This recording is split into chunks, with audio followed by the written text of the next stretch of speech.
The 1964 Democratic Convention will forever be remembered as the moment President Lyndon B. Johnson emerged from the shadow of the assassinated John F. Kennedy to secure the nomination in his own right. He pledged to solve the looming issues of the time, including the civil rights movement in Vietnam. But unlike every other convention, there was a deeper sentimental meaning to this one.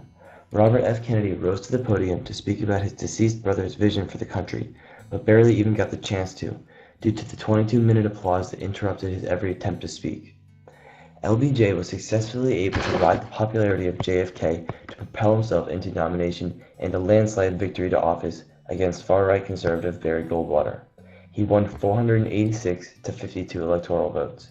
As you can see in the image, LBJ used pictures of JFK at his stage to associate himself with the popularity JFK had. Now to the convention. The 1964 Democratic Convention was held in Atlantic City, New Jersey. LBJ was going to get the nomination and spirits were high. At this time, my grandpa was 23 and working as a history teacher at Walwick High School and a pool director in Atlantic City during the summer. Seeing such a great opportunity, he took it as his civic duty to volunteer for the convention. By doing so, he was given a pass to go anywhere he wanted at any time. This allowed him to see many of the behind-the-scenes actions of the political party. In 1964, elections were not run the same way as they were today. Television was a new concept and security was extremely relaxed. But perhaps the greatest difference from the 1964 elections and the current elections is the amount of power held by party bosses. In 1964, nominees were selected, not voted upon and then chosen. Primaries did not yet exist. A candidate's success in obtaining high-ranking offices depended largely upon the popularity among the important members of the political party. In many ways, this has changed today. Presumptive Democratic nominee Hillary Clinton has received much backlash from the public for being too connected to the political party. She's had so many donors that many people think she may be acting as a puppet. On the other hand, Donald Trump has received no backing from the Republican Party. Trump has had members of the Republican Party even attempt to keep him from being nominated, even though he has no competitors. This change in power from 1964 may be for the better or for the worse, and it is yet to be seen.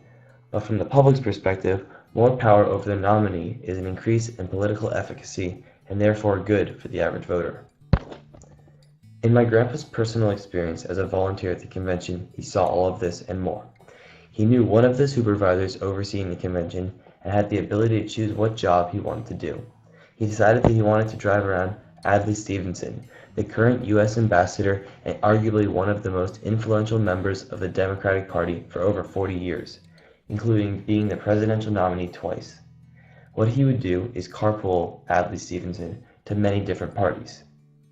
It should first be noted that Ambassador Stevens traveled with absolutely no security. Even with the assassination of JFK still fresh in the news, the threat of terrorism was not even occurring on people's minds. When my grandpa came and picked up Ambassador Stevenson and his family, the night consisted of traveling to different parties, most notably the parties of Parley Mensa, aka the hostess with the mostest.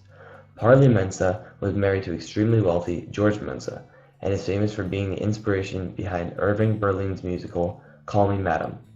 At these parties, Ambassador Stevenson would talk about America's future and how we were to solve these issues. He would also talk about the Cuban Missile Crisis, which he famously debated with the Russian ambassador. But the main purpose of all of this was to raise money and make political allies. Without people like Parley Mensa, the Democrats and the Republican parties could not function. At the end of the night, Adlai Stevenson told my grandpa that he wanted to be let out early and walk the boardwalk to the hotel with his wife and kids. Being 11 p.m., the boardwalk would have been a dangerous place for such a high-ranking official to be walking around unprotected. Television, too, was becoming an important tool used in the elections, starting with the JFK debate with Nixon, in which JFK was able to secure an edge on Nixon. Online programs have become more influential to elections. More people actually watched the convention in 1964 than today, because at the time it was the best way to see candidates live. Today, television and media dominate elections and have been one of the most influential factors in the rise of Donald Trump. In one of the Republican debates, it is estimated that over 17 million people watched. The repercussions of this election were significant in Vietnam War and the civil rights movement. At the time of the convention, my grandpa remembers large protests in Atlantic City for the civil rights movement, but smaller and less significant ones for Vietnam. He remembers thinking, "Why are people protesting Vietnam? It is no big deal." LBJ did, however, pass the 23rd Amendment, and is one of the good spots looking back on his presidency, while Vietnam led to his not running for a second term, even though he was eligible. Essentially, elections are not run the same way as they were half a century ago.